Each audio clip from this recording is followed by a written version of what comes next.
Orleans Saints fans? I am Todd Graffinini. This is John DeShazer. It is day 10 of the New Orleans Saints training camp report right here on CST, presented by SeatGeek. Well, we're outside. The players were inside today. More on that in just a little bit. But JD, in that indoor practice, I don't think there was any question of the first 10 that we have seen this camp. It was the most physical we have witnessed. A chippy defense, a really aggressive defense. These are supposed to be thud drills. You know, you run up to a guy, you hold him up, make him feel that you're there.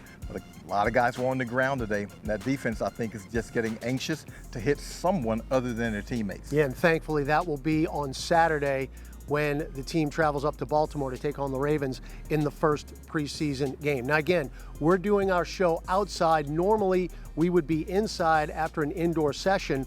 Unfortunately, the reason why, JD, is because the team is working out place kickers as we speak. We found out earlier today that kicker Will Lutz is going to miss significant time. Yeah, Will Lutz has a core issue with a core muscle, so going to require surgery. He tweeted it out, and unfortunately, he's going to have to miss some time. How much, undetermined right now, but the Saints do have to have a kicker, if nothing else, for these preseason games. Let's go to head coach Sean Payton post-practice talking about Will Lutz.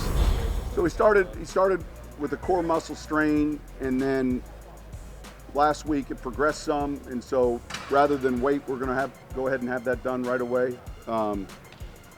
And I don't have a time frame. I didn't see his PR announcement, but that's where we're at with it. JD, that first preseason game coming up on Saturday in Baltimore, but remember, this year, only 3 preseason games. That fourth one really been used in the past to shore up roster spots for the most part. They will not have that luxury this year. Yeah, it affects the evaluation process. Now you have that one less game, you have those less practices to kind of squeeze things in, and so now the evaluation process in terms of snaps during the game is affected. Well, here's head coach Sean Payton of how they're going to divvy up those reps, especially starting on Saturday in Baltimore. What we do every year, this year will be no different. We'll have a meeting, and we'll go through every player on the roster, how many snaps do we want them to get. So it won't be the whole unit. You know, there'll be some early outs. There'll be some guys that we need more reps from. You know, we're working in 3 segments right now. And we'll have that meeting middle of the week relative to this game. Thanks a lot, Coach. When we return to the show, the New Orleans Saints training camp report right here on CST, our partner John DeShazer with an exclusive interview with cornerback CJ Gardner Johnson. All that and more coming up on the show. It's a New Orleans Saints training camp report right here on CST, presented by SeatGeek.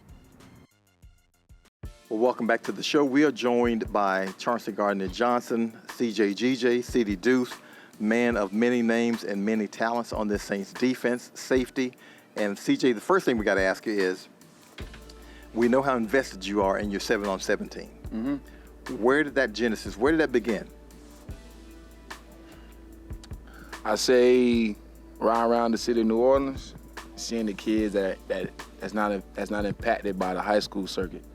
So I want to make an impact on the high school circuit to let kids know that it's multiple ways than just, you know, being in the city of New Orleans and just doing the same thing, same routine. So developing them like a routine and taking them on different trips so they can see that it's like ways to actually get out besides to go to high school and play football. You know what I'm saying? That makes sense. Now, I've seen you're pretty competitive on that thing. I've seen you on social media where you're pretty competitive. Yeah.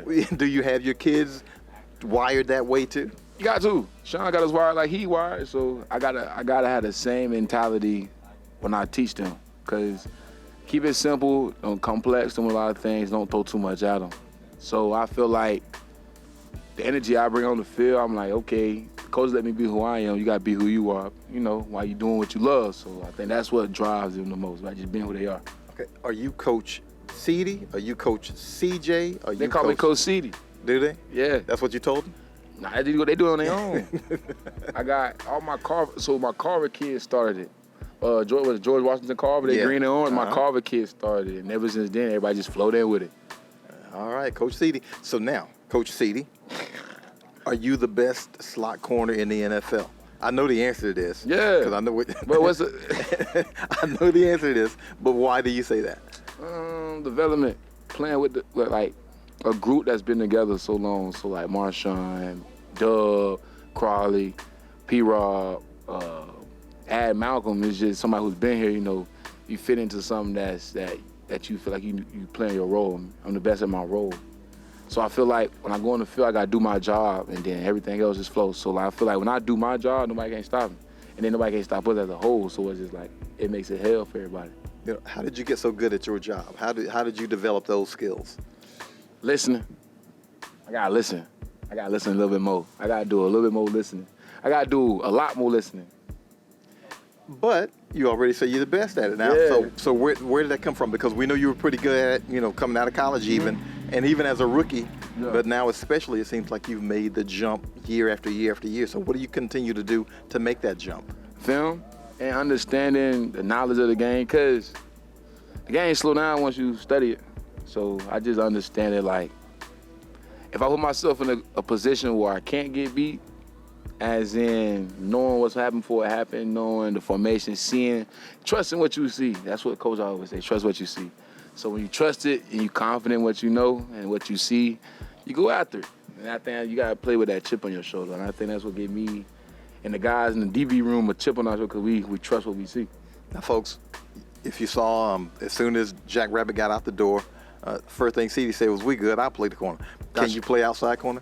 Outside, safety, linebacker, DN, running back, receiver, punt return, broadcaster, Twitter fingers, and Instagram sensation. I didn't hear you say a word about kicking though.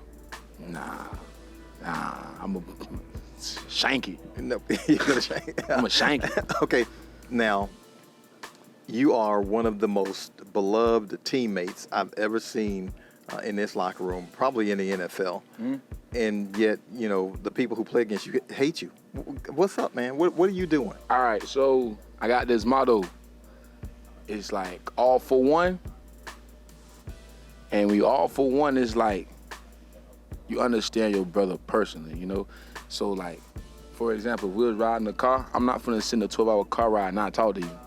I'm gonna ask you like what you like to do, what's going on. I might invite you to something that's later on down the road. So I figure out my teammates before they try to figure me out. So then they can figure me out as we hanging out, chilling. That's why me and Quan so tight.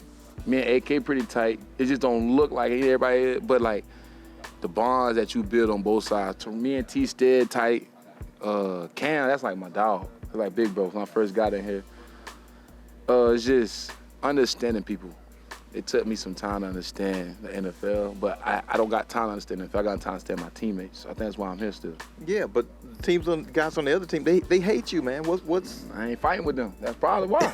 I'm practicing with guys that those are big brothers like J-Bo, Deuces.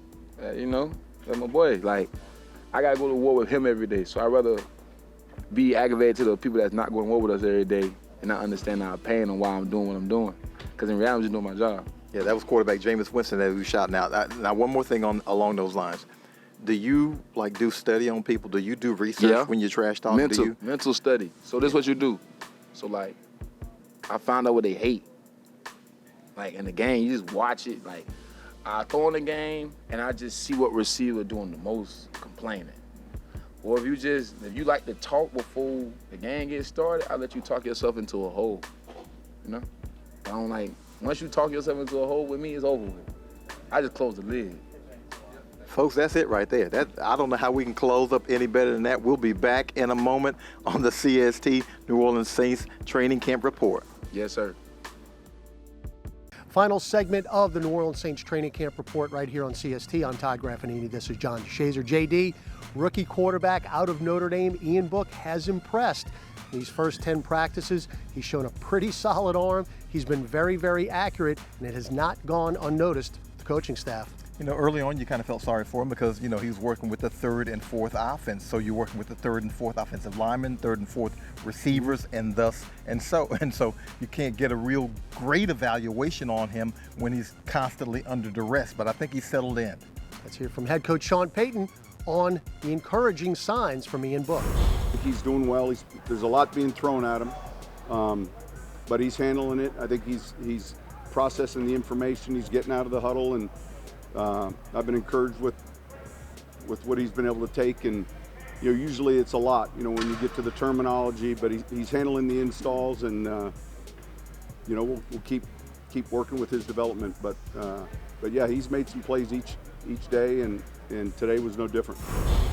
Well, let's hear from quarterback Ian Book on what he's learned so far during his first 10 practices as a New Orleans Saint. Well, I'm having a lot of fun out here, and just trying to be as fun, trying to just learn as much as I can. It's a great group of quarterbacks, and they've just been helping me out on everything, and at the same time with them helping me out, we're all competing, which is what it's got to be like. And just having fun out here, absorbing as much as I can, and truly learning a lot. It feels like it's been longer than 10 days, but just truly enjoying it out here. It's a true blessing for me. Just having fun, competing every single day, and I've learned a lot, and I've already grown a lot, and it's only been 10 days.